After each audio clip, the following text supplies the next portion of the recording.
Mike Owens with Inside Fighting here, joined today by Joaquin Buckley, who returns to action UFC 307, facing Stephen Wonderboy Thompson. Yeah.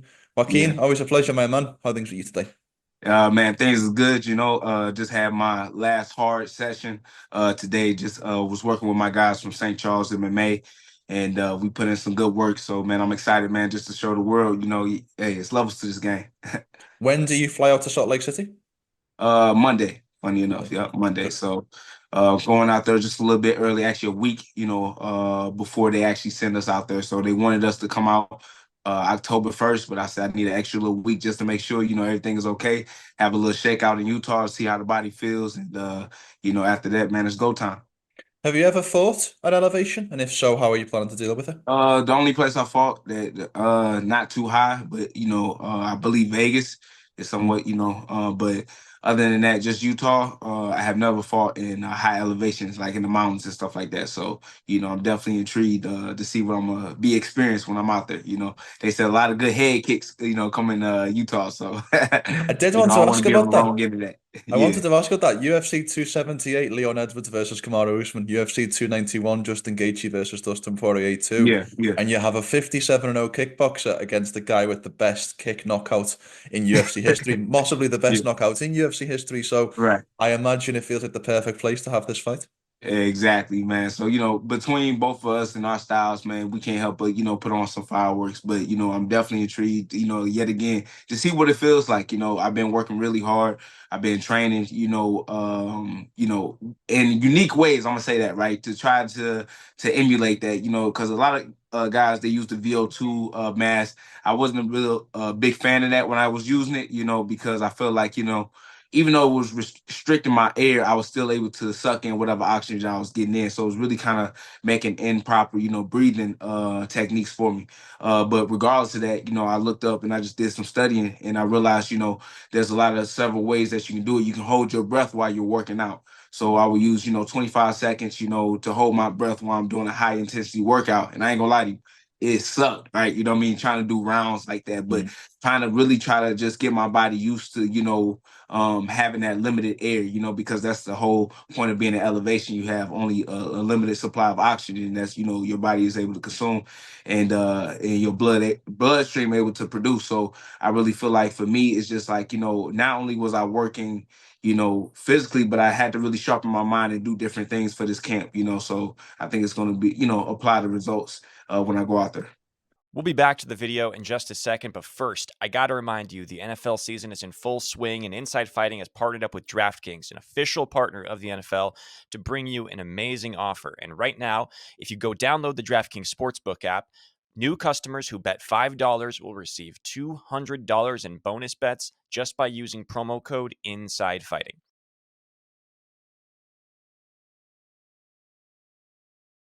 I remember when this fight was confirmed and the excitement around it and the buzz. And then I don't know if you've seen the confirmed slash unconfirmed bout order, but currently you guys are scheduled to compete on the prelims. Yeah, How do you feel yeah, about yeah. that? I mean, it is what it is. I really feel like, it's an opportunity for people to really kind of see a fight, for free. That is definitely, going to be very impactful to the MMA game. So I feel like, this is like one of the fights that, this is going to be the last one that they get for free because I feel like this is the one that is really going to prove to folks that, I'm definitely world class and definitely should be, getting that title soon.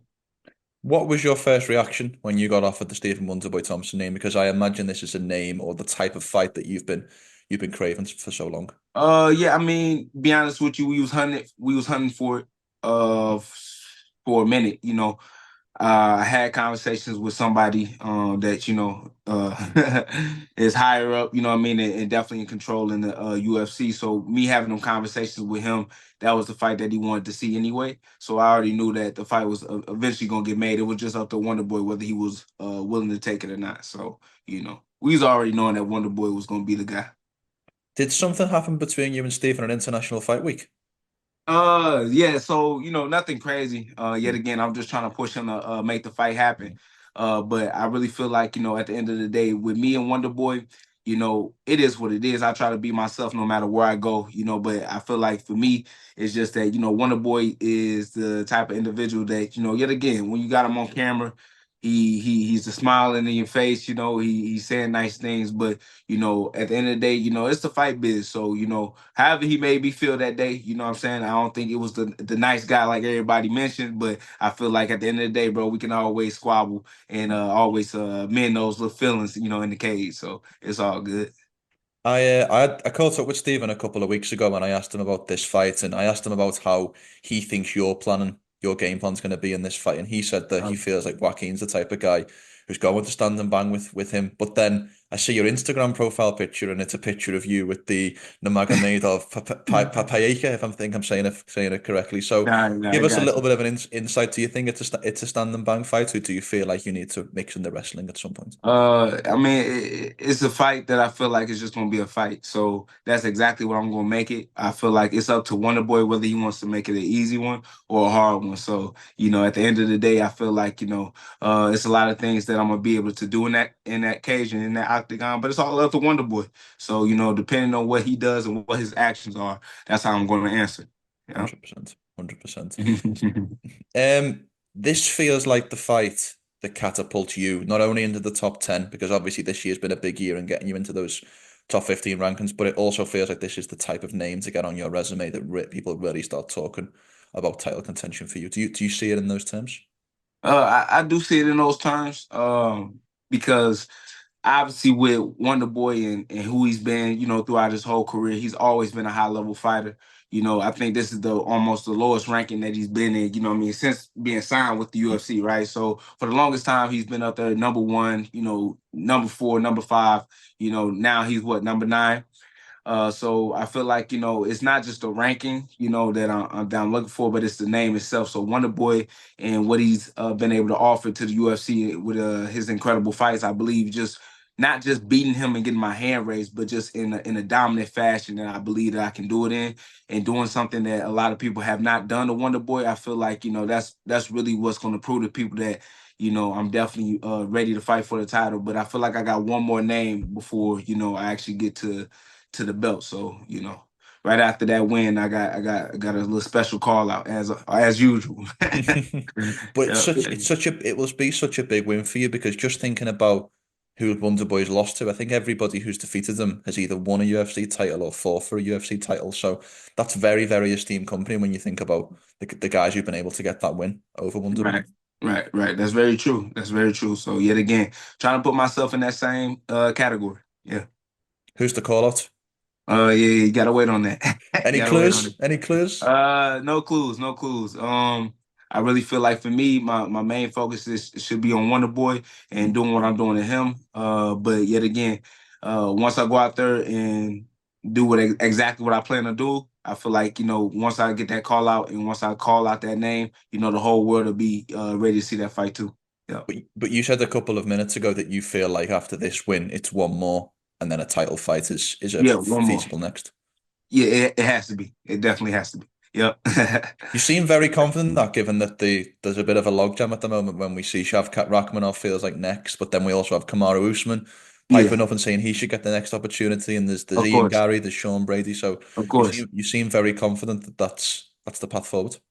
Because at the end of the day, for me, it's about results and it's about activity as well. Mm. I've been one of the most active fighters, within the welterweight division, and I feel like it's not about how many people you beat; it's about who you beat. So yet again, I'm trying to climb up the ladder by fighting the right folks. I don't think it takes a 9 fight winning streak. I don't think it takes a 10 fight winning streak, you know what I mean, in order to get your time at the title. But it's about the results that you put in and it's about the people that you fight. So yet again, Shavkat or Usman or Ian Gary, no matter who they are, I feel like, once I do what I do, I feel like it's gonna put my place into fighting for a title, because I don't have to go argue with them back and forth. It's up to the UFC whether they want to give it to me or not. Right? On that point, it feels like this year's been such a big year for you. And I think back to the Vicente Luque win back in March. I think about your antics at the UFC 300 press conference, which we discussed, and then getting the hometown win in St. Louis, and then obviously go into this Wonderboy fight. It feels like where Joaquin Buckley was on the 1st of January 2024 to where he is now going into this fight on October 5th. It feels Yeah. like you've been able to do quite a lot in your career in quite a short space of time. Yeah. I mean, well, that's just the hustle in me, right? That's just where I come from. So I feel like for me, it's just all these things that I prepared. I feel like I've been moving so often that I forget to kind of like slow down for the family and everything of that nature. I don't mean to switch topics, but it's just like everything I do is for them. So I really feel like, getting this win over my guy Wonderboy. Yet again, I need one more, and I really want one more this year. Funny enough, right? And that'll be 4 fights Yeah. in 1 year, and 4 wins. And I feel like yet again with the name that I want to fight next, right after Wonderboy, it cements my name to fight for the title next. So I don't have to be in any rush to try to promote or do anything because I'm already submitted it in who I beat, for my next fight. So with all that being said, it's just like I'm just glad that I hustled and I sacrificed and I put in that time, to put myself in position. So yet again, we so close that I just feel like right now I just I can't lose. I can't lose. Yeah. Talking about championship reigns, since the last time we spoke, there's a new champion at 170. There's a guy that you were handing posters out for, saying Leon Edwards missing, based on posters at UFC 300, and Belal Muhammad found him at UFC Yeah, 304. So just exactly. your reaction to the new champion, Belal Muhammad. Blessings. I feel like for me, just overall, man, a lot of people that I surround myself with become a world champion. Jamal Hill at one point, when I was training with him, he became a world champion. When I went over to Extreme Couture, go train with Sean and Chris Curtis, Sean ended up becoming a world champion. Train with Belal shortly after, he becomes a world champion. And then, with Marab, a good buddy of mine as well in Vegas, man. Now he's a world champion. I feel like, I've been surrounding myself with a lot of people that just have that work ethic just like I do. And I just feel like it's possible for me, So with Bilal being a world champion now, I just feel like, all things are possible, So, yeah, I'm excited for him. That's good for him. So to that point, who's the next guy who you train with who you think will win a world title? Who's the next person I Who's the believe? next one? Who's the next of the people that you train with, or the people you've trained with in the past, or the people that you're close with? Who do you think's the next buddy of yours that will win a world Well, title? really, I really can't predict that, but I can tell you I will be though, for real. So I train with myself, 24/7. I'm with myself all the time, and just the work that I didn't put in, and I have applied for myself. I just cannot see myself without that belt.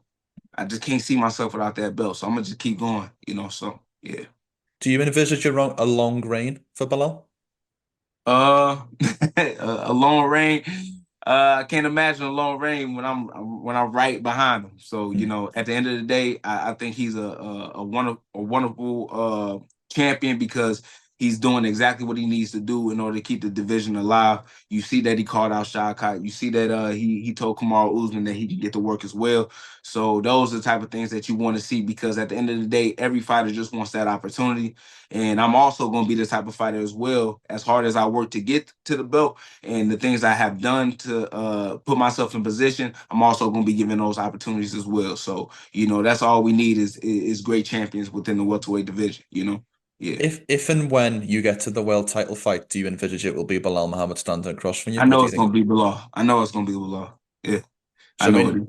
so in your mind, the up and coming contenders, the likes of Shavkat and potentially Usman and anybody else ahead of you, you feel like Bilal will defend that title against those in those fights. Yes, sir. Yeah. And the reason why I say that too, first off, I've shouted out that Shavkat has never been as good as people claim. But the reason why I say that so with so much confidence is because when he had the opportunity to fight me, he didn't take it. When the JDM fight pulled out for him, I told him I would be willing to fight him in the same place and on the same date that he was gonna fight JDM, and he declined. And I feel like for me, it's just guys don't realize you cannot wait on the opportunity to get a title. You have Yeah, to just keep putting in work because yet again, the UFC makes those decisions. You don't. yeah. You don't tell the UFC, saying, hey, look, I'm next to grab a title and this is what y'all gonna do. That's not how it works. You just stay active and you just keep winning. Mm. And I believe that, let's say I fought Shavkat and he happened to win or beat me, boom, easy, no doubt right there that they probably would have gave it to him. Mm. But because he knew there was a risk that I beat the majority of his teammates that he trains with, that we got the number on the whole Kill Cliff clan over there. So I just don't think that Shavkat is as good as people claim. But I feel like he definitely gonna get exposed eventually. So if that's not by me, that's definitely gonna be by Belal. So why do you feel like there's so much hype around Shavkat? Because it's the wins, the finishes. He's just a durable Mm, guy. Early like a Vicente Luque. Especially how Vicente used to fight back in the day. Um, he fumbled a couple bags, once he got up there in the higher rankings. But it's just his fight style people love. When it comes to Shavkat, the closest fight that he had was with Jeff Neal. And Jeff Neal was dealing with a lot of health issues and all this other stuff, you know what I mean? And I'm not even making excuses for him, but you've mm, seen the difficult fight that Shavkat had against Jeff Neal when Jeff Neal was at his worst, mm. right? And he was still able to compete with him. I just believe that the style of Jeff Neal and the things that he was able to impose on Shavkat, it showed a lot of openness. And for myself, I said I would have finished Shavkat if he allowed me to get there. Mm, That's just my personal opinion. mm, But yet again, he could have proved that. mm. He could have shut me down, and we could have made that fight happen because I made it vocal, and I told him, hey, I'm open and I'm willing to fight you if you don't have an opponent. And yeah, he declined. He said I'm delusional for even to want to fight him. Was that fight actually offered by the UFC? It doesn't have to be offered by the UFC. He True, declined it. true. He declined it already off the bat. Yeah, So yeah, yeah, 100%. Before we finish, Joaquin, just a couple of big fights that have gone on in your division. We've obviously seen Ian Garry get the win over MVP, who I know was a yeah, guy who you were matched up with at UFC 304. yeah. And also Sean Brady get the win over Gilbert Burns earlier this month. Just your reaction to those two fights, and did either Ian or Sean impress you in those victories? Not at all. Because yet again, those are the guys that I really wanted. So they kind of took my bag, right? I wanted Gilbert Burns. That fight never happened or transpired. And then the MVP fight, I accepted that fight. He declined me, and he took Ian Gary. So it is what it is. But I feel like it's all about performances and how you leave a statement. And neither one of them did that. So I believe yet again, it's not about how many people you fight, man, but it's about who you fight and who you dominate and the way that you do it. So I feel like for me, I just keep doing what I'm doing and I keep moving forward the way that I'm going. I feel like you cannot deny me of a title shot because y'all know it's gonna be a banger. Because at the end of the day, baby, this is entertainment. People, this is what they want to see. And the reason why they want to tune in and pay to buy in, they want to see those finishes. They want to at least see you try to go for a finish. And I don't think those guys train like that. And I believe a lot of these guys just try to train to get their hand raised. They don't train to actually try to kill somebody. And am I really trying to catch a body? Nah, but I feel like for me, it's live or die out there. And I Yeah. train that hard just in case. I ain't trying to be the one to die out there. So yet again, I gotta be the one to kill. In your mind, it feels like it's as important to be entertaining as it is to win. And I don't feel like as many fighters feel like that. Is that a correct assessment? Yeah, but it's both. Mm, It's yeah, both to me. of I want course. to win too. I just want to Of win course. dominantly. I want to do it in an entertaining fashion. I want to win with not because okay, I'm close. I'm on a up in the scorecards. Let me take my time and just cruise it through. Right. If I'm up on the scorecards and I'm dominating this dude, I should finish him. Yeah. There's no reason why this dude should last or stay in there with me. So that's just my mentality. If I'm dominating you that bad, then that means I can get you out of there. Yeah. I You love know? it. I love it. Yeah. Last question from me, Joaquin, and thank you so much for the time as always. Yeah. You can be as brief or as detailed as you like, but give me a walkthrough of the perfect fight day on the 5th of October. So as you envisage your fight day, what happens when you wake up in the morning to when you go to sleep at night? I got you. I mean, the perfect day it never exists to be honest with you. But I feel like for me, the most perfect it can be is just me just knowing what I'm able to do, my capabilities, and me just being in the moment, me capturing the moment. Once I walk out there and just understanding, man, this is where I belong. For the longest time, I have not. Even still, I'm still battling it, but like for the longest time, I always just ask, like, why me? Why me? Because I know there's a lot of other talented fighters that, that came up along with me just during the not the rankings, but just like on the local scene, and they wasn't able to get to the UFC and stuff like that. So for me, I feel like, there's a bigger purpose behind why I'm doing what I'm doing. So me just focusing on that and just staying in a clear mind that I belong exactly where I should be, that's what's gonna give me that win. I belong to be in that cage in the UFC with Wonderboy, and I got to go out there, show out, and get my hand raised. I think that's the perfect place for us to end. Joaquin, Mhm. thank you so much for the time. As always, it really is good catching up. All right, man. Great to, Appreciate you, man. great to see you in this massive fight and wish you the best of luck for the All right. 15th. Thank you, bro. Thank you. Thank you.